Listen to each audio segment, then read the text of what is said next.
ಹೌದು ವೀಕ್ಷಕರೇ, ಎಲ್ಲ ರೈತರ ಖಾತೆಗಳಿಗೆ ಬೆಳೆ ಹಾನಿ ಪರಿಹಾರ ಹಣವನ್ನು ಕೂಡಲಿ ಇನ್ನೂ ತನಕ ಬಂದೇ ಇಲ್ಲ ಅಂತ ಇಲ್ಲಿ ಬಹಳಷ್ಟು ಫಲಾನುಭವಿಗಳು ಕೂಡಲಿ ಕೇಳ್ತಾ ಇರುವಂತದ್ದು.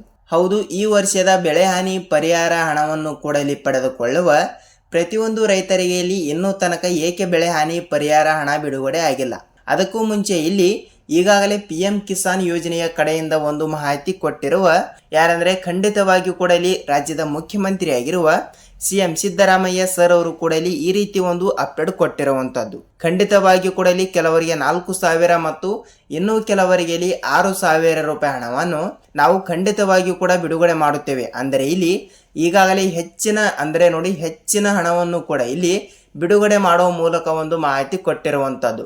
2,000ದಿಂದ 4,000ಕ್ಕೆ ಏರಿಕೆಯಾಗುವ ಈ ಒಂದು PM ಕಿಸಾನ್ ಯೋಜನೆಯ ಕಡೆಯಿಂದ ಒಂದು ಮಾಹಿತಿ ಕೊಟ್ಟಿರುವಂತಹ ರಾಜ್ಯದ ಮುಖ್ಯಮಂತ್ರಿ ಆಗಿರುವ CM ಸಿದ್ದರಾಮಯ್ಯ ಸರ್ ಅವರು ಕೂಡ ಇಲ್ಲಿ ಈ ರೀತಿ ಒಂದು ಮಾಹಿತಿ ಕೊಟ್ಟಿರುವಂತದ್ದು. ಅದಕ್ಕಾಗಿ ಇಲ್ಲಿ ಈಗಾಗಲೇ ಬೆಳೆ ಹಾನಿ ಪರಿಹಾರ ಹಣವನ್ನು ಕೂಡ ಇಲ್ಲಿ ಇನ್ನೂ ತನಕ ನಮ್ಮ ಖಾತೆಗಳಿಗೆ ಇಲ್ಲಿ ಹಣನೇ ಬಂದಿಲ್ಲ ಸರ್ ಅಂತ ಬಹಳಷ್ಟು ರೈತರು ಕೂಡ ಇಲ್ಲಿ ಕೇಳ್ತಾ ಇರುವಂತದ್ದು. ನೋಡಿ, ಈಗಾಗಲೇ ಪ್ರತಿಯೊಂದು ರೈತರಿಗೆ ಬೆಳೆ ಹಾನಿ ಪರಿಹಾರ ಹಣ ಏನಿದೆಯಲ್ಲ ಅಂದ್ರೆ ನೋಡಿ, ಕೆಲವರಿಗೆ 20,000 ರೂಪಾಯಿ ಮತ್ತು ಕೆಲವರಿಗೆ 24,500 ರೂಪಾಯಿ ಹಣ ಮತ್ತು ಕೆಲವರಿಗೆ 28,000 ಮತ್ತು ಅವರವರ ಜಮೀನಿನ ಪ್ರಕಾರ ಮತ್ತು ಅವರವರ ಜಿಲ್ಲೆಗಳ ಪ್ರಕಾರ ಈ ರೀತಿಯಲ್ಲಿ ಪ್ರತಿಯೊಂದು ರೈತರಿಗೆ ಹಣವನ್ನು ಬಿಡುಗಡೆ ಆಗ್ತಾ ಇರುತ್ತದೆ.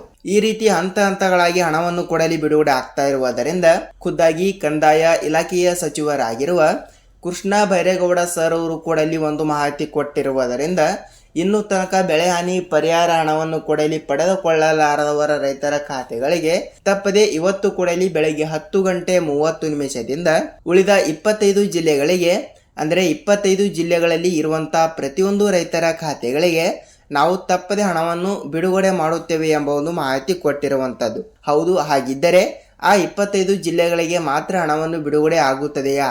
ಮತ್ತು ಈಗಾಗಲೇ 14 ಲಕ್ಷದಿಂದ 15 ಲಕ್ಷ ರೈತರಿಗೆ ಇನ್ನೂ ತನಕ ಇಲ್ಲಿ ಹಣನೇ ಬಂದಿಲ್ಲ. ಹೌದು, ಯಾವ ಕಾರಣದಿಂದ ಇಲ್ಲಿ ಬಂದಿಲ್ಲ ಮತ್ತು ಯಾವ ರೂಲ್ಸ್ಗಳು ಕೂಡ ಇಲ್ಲಿ ಫಾಲೋ ಮಾಡಿದರೆ ಹಣ ಬರುತ್ತದೆ, ಏನಿಲ್ಲ ಏನು ಸುದ್ದಿ ಅಂತ ನಾವು ಸಂಪೂರ್ಣವಾದ ಮಾಹಿತಿ ಈ ಒಂದು ವಿಡಿಯೋದಲ್ಲಿ ಪೂರ್ಣವಾದ ಮಾಹಿತಿಯನ್ನು ತಿಳಿದುಕೊಳ್ಳುತ್ತಾ ಹೋಗಬಹುದು. ಹೌದು, ಖಂಡಿತವಾಗಿಯೂ ಕೂಡ ಇಲ್ಲಿ ತಪ್ಪದೆ ಹಣವನ್ನು ಬಿಡುಗಡೆ ಆಗುತ್ತದೆ. ನೀವು ಯಾವುದೇ ರೀತಿಯಾಗಿಯೂ ಕೂಡ ಇಲ್ಲಿ ಭಯಪಡುವ ಅವಶ್ಯಕತೆ ಇಲ್ಲ. ಹಾಗಿದ್ರೆ ಬನ್ನಿ, ಈ ಎಲ್ಲದರ ಬಗ್ಗೆ ಮಾಹಿತಿ ಏನು ಬಂದಿದೆ ಏನು ಇಲ್ಲ ಅಂತ ತಿಳಿದುಕೊಳ್ಳೋಕ್ಕಿಂತ ಮುಂಚೆ ಇಲ್ಲಿ ತಮ್ಮಲ್ಲಿ ಒಂದೇ ಒಂದು ರಿಕ್ವೆಸ್ಟ್ ಏನೆಂದರೆ, ನೋಡಿ, ನೀವೇನಾದ್ರೂ ಮೊದಲ ಬಾರಿಗೆ ನಮ್ಮ ಚಾನಲ್ಗೆ ಹೊಸಬರಾಗಿದ್ದರೆ ತಪ್ಪದೆ ನಮ್ಮ ಚಾನಲ್ಗೆ ದಯವಿಟ್ಟು ಸಬ್ಸ್ಕ್ರೈಬ್ ಮಾಡಿ ಮತ್ತು ಅಲ್ಲೇ ಪಕ್ಕದಲ್ಲಿರುವ ಬೆಲ್ ಐಕಾನ್ ಕೂಡ ನೀವು ಕ್ಲಿಕ್ ಮಾಡಬಹುದು. ಏಕೆಂದರೆ ನಾವು ಪ್ರತಿಯೊಂದು ವಿಡಿಯೋಗಳನ್ನು ಕೂಡ ಇಲ್ಲಿ ಪ್ರೊವೈಡ್ ಮಾಡ್ತಾ ಇರ್ತೀವಿ. ಅಂದರೆ ಪ್ರತಿಯೊಂದು ರೈತರಿಗೆ ಉಪಯುಕ್ತವಾಗುವಂತಹ ಪ್ರತಿಯೊಂದು ಅಪ್ಡೇಟ್ಗಳು ಕೂಡ ಇಲ್ಲಿ ದಿನನಿತ್ಯ ಬರ್ತಾನೆ ಇರ್ತವೆ. ಸೊ ಆದ ಕಾರಣ ಈ ಒಂದು ವಿಡಿಯೋನ ಎಲ್ಲಿ ಸ್ಕಿಪ್ ಮಾಡದೆ ಪೂರ್ತಿಯಾಗಿ ನೋಡುವುದರ ಜೊತೆಗೆ ವಿಡಿಯೋನ ಇಷ್ಟವಾದರೆ ಮಾತ್ರ ಒಂದೇ ಒಂದು ಲೈಕ್ ಮಾಡಬಹುದು. ಹಾಗಿದ್ರೆ ಬನ್ನಿ, ಈ ಎಲ್ಲದರ ಬಗ್ಗೆ ಮಾಹಿತಿ ಏನು ಬಂದಿದೆ ಅಂತ ನಾವು ಈ ಒಂದು ವಿಡಿಯೋದಲ್ಲಿ ಪೂರ್ಣವಾದ ಮಾಹಿತಿಯನ್ನು ತಿಳಿದುಕೊಳ್ಳುತ್ತಾ ಹೋಗೋಣ. ನೋಡಿ, ಬೆಳೆ ಹಾನಿ ಪರಿಹಾರ ಹಣ ಏನಿದೆಯಲ್ಲ ಈ ಒಂದು 2025-2026ನೇ ಸಾಲಿನ ಮುಂಗಾರು ಹಂಗಾಮಿನಲ್ಲಿ ಬೆಳೆ ನಾಶವಾಗಿರುವ ಕಾರಣದಿಂದ ಇಲ್ಲಿ ಪ್ರತಿಯೊಂದು ರೈತರಿಗೆ ಇಲ್ಲಿ ಯಾವುದೇ ರೀತಿಯಾಗಿಯೂ ಕೂಡ ಅಲ್ಲಿ ಹಣವನ್ನು ಬಂದೇ ಇಲ್ಲ. ಅಂದರೆ ನೋಡಿ, ಫಂಡ್ ಅನ್ನು ರಿಲೀಸ್ ಆಗಿಲ್ಲ. ಸೊ ಅದಕ್ಕಾಗಿ ಜಿಲ್ಲೆಗಳ ಪ್ರಕಾರ ಇಲ್ಲಿ ಕೊಡುವುದಾದರೆ ನೋಡಿ, ಜಿಲ್ಲೆಗಳಿಗೆ ಇಲ್ಲಿ ವ್ಯತ್ಯಾಸ ಆಗ್ತಾ ಇರುತ್ತದೆ. ಅಂದರೆ ಈ ಜಿಲ್ಲೆಗಳಿಗೆ ಇಷ್ಟು ರೂಪಾಯಿ ಹಣ ಮತ್ತು ಈ ಒಂದು ಜಿಲ್ಲೆಯಲ್ಲಿ ಇರುವಂತಹ ರೈತರಿಗೆ ಒಂದೇ ಲೆವೆಲ್ ಆಗಿ ಅಂದರೆ ಒಂದೇ ಸೇಮಿಲಿ ಹಣವನ್ನು ಬಿಡುಗಡೆ ಆಗಲ್ಲ. ಏಕೆಂದರೆ ಅವರವರ ಜಿಲ್ಲೆಗಳ ಪ್ರಕಾರ ಮತ್ತು ಅವರವರ ಜಮೀನಿನ ಪ್ರಕಾರ ಮತ್ತು ಅವರವರ ಜಮೀನಿನಲ್ಲಿ ಇರುವಂತಹ ಬೆಳೆಗಳ ಪ್ರಕಾರ ಹಣವನ್ನು ಹೆಚ್ಚು ಕಮ್ಮಿ ಆಗ್ತಾ ಇರುತ್ತದೆ. ಸೊ ಈ ರೀತಿ ಒಂದು ಮಾಹಿತಿ ಕೊಟ್ಟಿರುವುದರಿಂದ ಇಲ್ಲಿ ಯಾವ ಬೆಳೆಗೆ ಎಷ್ಟು ರೂಪಾಯಿ ಹಣ ಬಿಡುಗಡೆ ಆಗ್ತಾ ಇದೆ ಮತ್ತು ಯಾವ ಜಿಲ್ಲೆಗಳಿಗೆ ಕಡಿಮೆ ಹಣವನ್ನು ಕೊಡಲಿ ಬಿಡುಗಡೆ ಆಗ್ತಾ ಇದೆ ಮತ್ತು ಯಾವ ಜಿಲ್ಲೆಗಳಿಗೂ ಕೂಡ ಇಲ್ಲಿ ಹೆಚ್ಚಿಗೆ ಹಣವನ್ನು ಕೂಡ ಇಲ್ಲಿ ಬಿಡುಗಡೆ ಆಗ್ತಾ ಇದೆ ಅಂತ ಇಲ್ಲಿ ಅದನ್ನು ಕೂಡ ನಾವು ತಿಳಿದುಕೊಳ್ಳುತ್ತಾ ಹೋಗಬಹುದು. ಖಂಡಿತವಾಗಿಯೂ ಕೂಡ ಇಲ್ಲಿ 20ರಿಂದ 25 ಜಿಲ್ಲೆಗಳು ಕೂಡ ಇಲ್ಲಿ ಕೊಟ್ಟಿರುವುದರಿಂದ ಸ್ವಲ್ಪ ಜಿಲ್ಲೆಗಳ ಬಗ್ಗೆನೂ ಕೂಡ ಇಲ್ಲಿ ನಾವು ತಿಳಿದುಕೊಳ್ಳುತ್ತಾ ಹೋಗಲೇಬೇಕು. ಹೌದು, ಜಿಲ್ಲೆಗಳು ಕೂಡ ಇಲ್ಲಿ ಈ ರೀತಿ ಇರುವ ಕಾರಣದಿಂದ ನೋಡಿ, ಮೊದಲನೇದಾಗಿ ಮಂಗಳೂರು ಜಿಲ್ಲೆ, ಮಂಡ್ಯ ಜಿಲ್ಲೆ, ಮೈಸೂರು ಜಿಲ್ಲೆ, ಚಿತ್ರದುರ್ಗ ಜಿಲ್ಲೆ, ತುಮಕೂರು ಜಿಲ್ಲೆ, ಬಳ್ಳಾರಿ ಜಿಲ್ಲೆ, ಬೆಳಗಾವಿ ಜಿಲ್ಲೆ, ಧಾರವಾಡ ಜಿಲ್ಲೆ, ಯಾದಗಿರಿ ಜಿಲ್ಲೆ, ವಿಜಯಪುರ ಜಿಲ್ಲೆ, ಗುಲ್ಬರ್ಗ ಜಿಲ್ಲೆ, ಬೀದರ್ ಜಿಲ್ಲೆ, ರಾಯಚೂರು ಜಿಲ್ಲೆ, ಕೊಪ್ಪಳ ಜಿಲ್ಲೆ, ಹಾವೇರಿ ಜಿಲ್ಲೆ, ಬಳ್ಳಾರಿ ಜಿಲ್ಲೆ, ತುಮಕೂರು ಜಿಲ್ಲೆ, ಚಾಮರಾಜನಗರ ಜಿಲ್ಲೆ, ಮೈಸೂರು ಜಿಲ್ಲೆ, ಚಿಕ್ಕಬಳ್ಳಾಪುರ ಜಿಲ್ಲೆ, ಚಿಕ್ಕಮಗಳೂರು ಜಿಲ್ಲೆ, ಬೆಂಗಳೂರು ಗ್ರಾಮಾಂತರ ಜಿಲ್ಲೆ, ಉಡುಪಿ ಜಿಲ್ಲೆ, ಬೆಂಗಳೂರು ನಗರ ಜಿಲ್ಲೆ ಮತ್ತು ಇಲ್ಲಿ ಉತ್ತರ ಕನ್ನಡ ಜಿಲ್ಲೆ. ಹೌದು, ಟೋಟಲ್ ಆಗಿ 25 ಜಿಲ್ಲೆಗಳು ಕೂಡ ಇಲ್ಲಿ ಇರುವ ಪ್ರಕಾರ ನಾನು ಹೇಳಿರುವ ಈ 25 ಜಿಲ್ಲೆಗಳು ಕೂಡ ಇಲ್ಲಿ ಮೊದಲನೇ ಹಂತ ಅಂದರೆ ಮೊದಲನೇ ವಿಭಾಗದಲ್ಲಿ ಇರುವ ಕಾರಣದಿಂದ ಈ ಜಿಲ್ಲೆಗಳಲ್ಲಿ ಇರುವಂಥ ಪ್ರತಿಯೊಂದು ರೈತರಿಗೆ ನೇರವಾಗಿ ಹಣವನ್ನು ಬಿಡುಗಡೆ ಆಗ್ತಾ ಇರುತ್ತದೆ. ಖಂಡಿತವಾಗಿಯೂ ಕೂಡ ಇಲ್ಲಿ ಇವತ್ತು ಕೂಡ ಇಲ್ಲಿ ಹಂತ ಹಂತಗಳಾಗಿ ಈ ಜಿಲ್ಲೆಗಳಲ್ಲಿ ಇರುವಂಥವರಿಗೆ ನೇರವಾಗಿ ಹಣವನ್ನು ಕೂಡ ಇಲ್ಲಿ ಬಿಡುಗಡೆ ಆಗ್ತಾ ಇರುವಂಥದ್ದು. ಖಂಡಿತವಾಗಿಯೂ ಕೂಡ ಇಲ್ಲಿ ತಪ್ಪದೆ ಹಣವನ್ನು ಕೂಡ ಬಿಡುಗಡೆ ಆಗುತ್ತದೆ. ಅದಕ್ಕಿಂತ ಮುಂಚೆಯಲ್ಲಿ ನೋಡಿ, ನಿಮ್ಮ ಜಿಲ್ಲೆನೂ ಕೂಡ ಒಂದು ಇದ್ದಿರುತ್ತದೆ ಅಂತ ಅಂದುಕೊಳ್ತೀನಿ. ಏಕೆಂದರೆ ಹಂತ ಹಂತಗಳಾಗಿ ಒಂದಿಷ್ಟು ಜಿಲ್ಲೆಗಳಿಗೆ ಯಾವುದೇ ರೀತಿಯಾಗಿ ಕೂಡ ಇನ್ನೂ ತನಕ ಹಣವನ್ನು ಬಿಡುಗಡೆ ಆಗಿಲ್ಲ. ಆದರೂ ಕೂಡ ಇಲ್ಲಿ ಕೆಲವು ರೈತರ ಖಾತೆಗಳಿಗೆ ಬಿಡುಗಡೆ ಆಗಿದೆ ಮತ್ತು ಇನ್ನೂ ಕೆಲವು ರೈತರಿಗೆ ಇಲ್ಲಿ ಯಾವುದೇ ರೀತಿಯಾಗಿ ಕೂಡ ಇಲ್ಲಿ ಹಣವನ್ನು ಬಿಡುಗಡೆ ಆಗಿಲ್ಲ. ಸೊ ಅದಕ್ಕಾಗಿ ಅಂಥ ರೈತರ ಖಾತೆಗಳಿಗೂ ಕೂಡ ಇವತ್ತು ಕೂಡ ಇಲ್ಲಿ ಕೆಲವರಿಗೆ ನೇರವಾಗಿ ಹಣವನ್ನು ಕೂಡ ಇಲ್ಲಿ ಬಿಡುಗಡೆ ಆಗ್ತಾ ಇರುವಂಥದ್ದು. 1 ಎಕರೆಗೆ ಇಲ್ಲಿ ಎಷ್ಟು ರೂಪಾಯಿ ಹಣವನ್ನು ಕೂಡ ಇಲ್ಲಿ ಬಿಡುಗಡೆ ಆಗ್ತಾ ಇದೆ ಅಂದರೆ ನೋಡಿ, 1 ಎಕರೆಗೆ 8 ರಿಂದ 15 ಸಾವಿರ ರೂಪಾಯಿ ಹಣವನ್ನು ಬಿಡುಗಡೆ ಮಾಡಿರುವ ಸರ್ಕಾರ ಇದು ಅವರವರ ಜಿಲ್ಲೆಗಳ ಪ್ರಕಾರ ಮತ್ತು ಅವರವರ ಜಮೀನಿನ ಪ್ರಕಾರ ಮತ್ತು ಅವರವರ ಜಮೀನಿನಲ್ಲಿ ಇರುವಂಥ ಬೆಳೆಗಳ ಪ್ರಕಾರ ಹಣವನ್ನು ಹೆಚ್ಚು ಕಮ್ಮಿ ಆಗ್ತಾ ಇರುತ್ತದೆ. ಅಂದರೆ ಹೆಚ್ಚಿಗೆ ಹಣವನ್ನು ಕೂಡ ಇಲ್ಲಿ ಯಾವ ಬೆಳೆಗೆ ಬಿಡುಗಡೆ ಆಗ್ತಾ ಇದೆ ಅಂದರೆ ಕಬ್ಬು, ದ್ರಾಕ್ಷಿ, ದಾಳಿಂಬೆ ಈ ರೀತಿ ಬೆಳೆಗಳು ಕೂಡ ಇಲ್ಲಿ ನಾಶವಾಗಿರುತ್ತದೆ. ಎಲ್ಲ ಅಂಥ ಬೆಳೆಗಳಿಗೆ ಇಲ್ಲಿ ಏನಿಲ್ಲ ಅಂದರೂ 1 ಎಕರೆಗೆ 14 ರಿಂದ 15 ಸಾವಿರ ರೂಪಾಯಿ ಹಣವನ್ನು ಇದು ಕೇವಲ ಪರಿಹಾರ ಹಣಕ್ಕಾಗಿ ಬಿಡುಗಡೆ ಆಗ್ತಾ ಇರುತ್ತದೆ.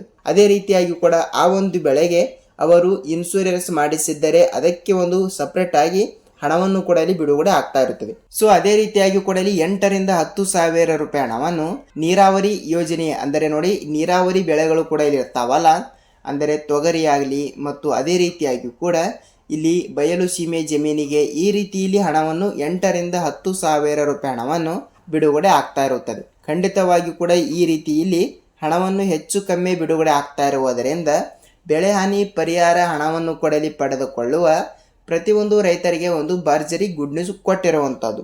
ಈಗಾಗಲೇ ಎಲ್ಲ ರೈತರಿಗೂ ಕೂಡ ಇಲ್ಲಿ ಆಲ್ಮೋಸ್ಟ್ ಆಗಿ ಕೂಡ 70 ರಿಂದ 80% ರೈತರಿಗೆ ಈಗಾಗಲೇ ಬೆಳೆ ಹಾನಿ ಪರಿಹಾರ ಹಣ ಏನಿದೆಯಲ್ಲ ಎಲ್ಲರಿಗೂ ಕೂಡ ಇಲ್ಲಿ ಬಿಡುಗಡೆ ಆಗಿರುವಂಥದ್ದು. ಸೊ ಇಲ್ಲಿ 20 ರಿಂದ 25% ರೈತರಿಗೆ ಮಾತ್ರ ಇನ್ನೂ ತನಕ ಇದರ ಬಗ್ಗೆ ಇನ್ನೂ ತನಕ ಗೊತ್ತೇ ಇಲ್ಲ. ಏಕೆಂದರೆ ಖಂಡಿತವಾಗಿಯೂ ಕೂಡ ಅವರು ಈ ಒಂದು ರೂಲ್ಸ್ ಅನ್ನು ಫಾಲೋನೇ ಮಾಡಿರಲ್ಲ. ಯಾವ ರೂಲ್ಸ್ ಅಂತ ಇಲ್ಲಿ ಅದನ್ನು ಕೂಡ ನೀವು ನಮಗೆ ಕೇಳ್ತಾ ಇದ್ರೆ ನೋಡಿ, ಇದು ಎಲ್ಲರಿಗೂ ಕೂಡ ಅನ್ವಯವಾಗುತ್ತದೆ.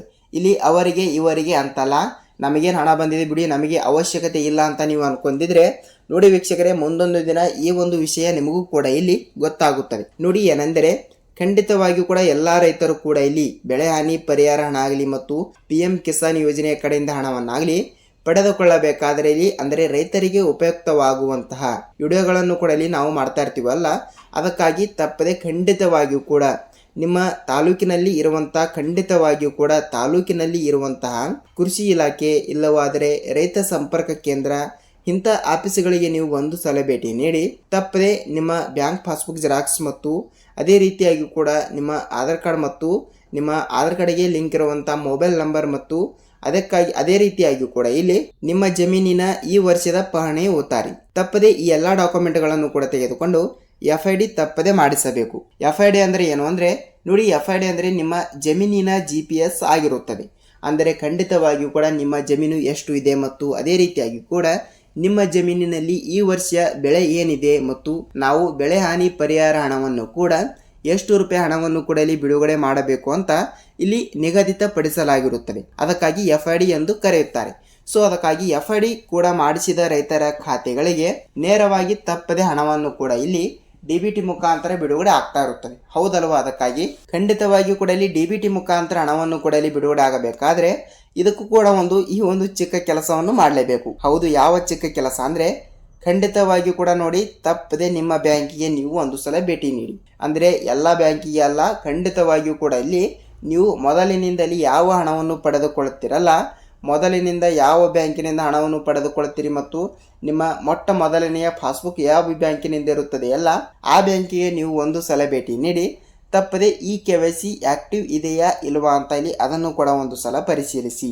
ಖಂಡಿತವಾಗಿಯೂ ಕೂಡ ಇಲ್ಲಿ ಅದೇ ರೀತಿಯಾಗಿ ಕೂಡ ನಿಮ್ಮ ಪಾಸ್ಬುಕ್ಕಲ್ಲಿ ಏನಿಲ್ಲ ಅಂದರೂ 1,000 ದಿಂದ 2,000 ರೂಪಾಯಿ ಹಣವನ್ನು ನೀವು ಡೆಪಾಸಿಟ್ ಇಟ್ಟಿರಬೇಕು. ಯಾಕೆಂದ್ರೆ ಬ್ಯಾಂಕುಗಳು ಕೂಡ ಇಲ್ಲಿ ಇತ್ತೀಚೆಗೆ ಏನು ಮಾಡ್ತಾ ಇದ್ದೇವೆ ಅಂದ್ರೆ ಇವರಿಗೆ ಯಾವುದೇ ರೀತಿಯಾಗಿಯೂ ಕೂಡ ಇಲ್ಲಿ ಅವರ ಪಾಸ್ಬುಕ್ನಲ್ಲಿ ಯಾವುದೇ ರೀತಿಯಾಗಿಯೂ ಕೂಡ ಇಲ್ಲಿ ಅಮೌಂಟ್ ಇಲ್ಲ ಮತ್ತು ಅವರು ಯಾವುದೇ ರೀತಿಯಾಗಿಯೂ ಕೂಡ ಇಲ್ಲಿ ಟ್ರಾನ್ಸಾಕ್ಷನ್ ಮಾಡ್ತಾ ಇಲ್ಲ, ಏನಿಲ್ಲ ಅಂತ ಇಲ್ಲಿ ಅವರ ಖಾತೆಗಳನ್ನು ಕೂಡ ಇಲ್ಲಿ ರದ್ದು ಆಗ್ತಾ ಇರುತ್ತವೆ. ಸೊ ಅದಕ್ಕಾಗಿ ಬ್ಯಾಂಕುಗಳು ಕೂಡ ಇಲ್ಲಿ ಈ ರೀತಿ ಮಾಡ್ತಾ ಇರುವುದರಿಂದ ನಿಮ್ಮ ಖಾತೆಯಲ್ಲಿ ಏನಿಲ್ಲ ಅಂದರೂ ಇಲ್ಲಿ 200, 300 ಮತ್ತು ಅದೇ ರೀತಿಯಾಗಿಯೂ ಕೂಡ 500 ರೂಪಾಯಿ ಹಣವನ್ನು ಈ ರೀತಿ ಇಟ್ಟಿದ್ದರೆ ನಿಮಗೆ ಪೆನಾಲ್ಟಿ ಅಂತೂ ಬಿದ್ದೇ ಬೀಳುತ್ತದೆ. ಅಂದರೆ ನಿಮ್ಮ ದುಡ್ಡನ್ನು ಕಟ್ ಆಗ್ತಾ ಇರುತ್ತದೆ. ಇಲ್ಲಿ ಖಂಡಿತವಾಗಿಯೂ ಕೂಡ 1,000ದಿಂದ 2,000 ರೂಪಾಯಿ ಹಣವನ್ನು ತಪ್ಪದೇ ಇಡಿ ಮತ್ತು ಅದೇ ರೀತಿಯಾಗಿಯೂ ಕೂಡ ನೇರವಾಗಿ FID ಮಾಡಿಸಿದರೆ ನೇರವಾಗಿ ಈ KYC ಕೂಡ ಒಂದು ಆಗಿದ್ದರೆ ಖಂಡಿತವಾಗಿಯೂ ಕೂಡ ಬೆಳೆ ಹಾನಿ ಪರಿಹಾರ ಹಣ ಏನಿದೆಯಲ್ಲ, ನಿಮ್ಮ ಜಮೀನಿಗೆ ಎಷ್ಟು ರೂಪಾಯಿ ಹಣವನ್ನು ಕೂಡ ಇಲ್ಲಿ ಬರಬೇಕಲ್ಲ, ಆ ಒಂದು ಹಣವನ್ನು ತಪ್ಪದೆ ನೀವು ಪಡೆದುಕೊಳ್ಳುತ್ತಾ ಹೋಗುತ್ತೀರಿ. ಖಂಡಿತವಾಗಿಯೂ ಕೂಡ ಈ ಎಲ್ಲ ರೂಲ್ಸ್ಗಳನ್ನು ಕೂಡ ಇಲ್ಲಿ ತಪ್ಪದೆ ಪಾಲಿಸಿ ಮತ್ತು ಅದೇ ರೀತಿಯಾಗಿಯೂ ಕೂಡ ನಾನು ಹೇಳಿರುವ ಅಷ್ಟು ಜಿಲ್ಲೆಗಳಲ್ಲಿ ತಪ್ಪದೆ ನಿಮ್ಮ ಜಿಲ್ಲೆನೂ ಕೂಡ ಒಂದು ಆಗಿದ್ದರೆ ನಿಮ್ಮ ಜಿಲ್ಲೆನೂ ಕೂಡ ಒಂದು ಆಗಿರುತ್ತದೆ ಅಂತ ಅಂದುಕೊಳ್ತೀನಿ ಮತ್ತು ಅದೇ ರೀತಿಯಾಗಿ ಕೂಡ ಇಲ್ಲಿ ನೇರವಾಗಿ ಹಣವನ್ನು ಬಿಡುಗಡೆ ಆಗುತ್ತದೆ ಅಂತ ಅಂದುಕೊಳ್ಳುತ್ತೀನಿ. ಹೌದು, ಇದಿಷ್ಟು ರೈತರಿಗೆ ಉಪಯುಕ್ತವಾಗುವಂತಹ ಈ ರೀತಿ ಒಂದು ಮಾಹಿತಿ ಕೊಟ್ಟಿರುವುದರಿಂದ ಪ್ರತಿಯೊಂದು ರೈತರಿಗೆ ಒಂದು ಭರ್ಜರಿ ಗುಡ್ ನ್ಯೂಸ್ ಅಂದರೆ ತಪ್ಪಾಗಲ್ಲ. ವೀಕ್ಷಕರೇ, ಇದಿಷ್ಟು ಈ ದಿನದ ಮಾಹಿತಿ ಮತ್ತು ಈ ಒಂದು ವಿಡಿಯೋದ ಬಗ್ಗೆ ನಿಮ್ಮ ಅನಿಸಿಕೆ ಅಂಡಿಲಿ ಅಭಿಪ್ರಾಯಗಳನ್ನು ತಿಳಿಸುವುದರ ಜೊತೆಗೆ ಈ ಒಂದು ವಿಡಿಯೋನ ಪೂರ್ತಿಯಾಗಿ ನೋಡಿದ್ದಕ್ಕೆ ಧನ್ಯವಾದಗಳು. ಹೌದು, ನಾವು ಇದೇ ರೀತಿಯಾಗಿ ಕೂಡ ಮತ್ತೊಂದು ಅಪ್ಡೇಟ್ ಜೊತೆ ಮತ್ತೊಂದು ವಿಡಿಯೋದಲ್ಲಿ ಭೇಟಿಯಾಗೋಣ. ಅಲ್ಲಿಯ ತನಕ ಎಲ್ಲರಿಗೂ ಧನ್ಯವಾದ.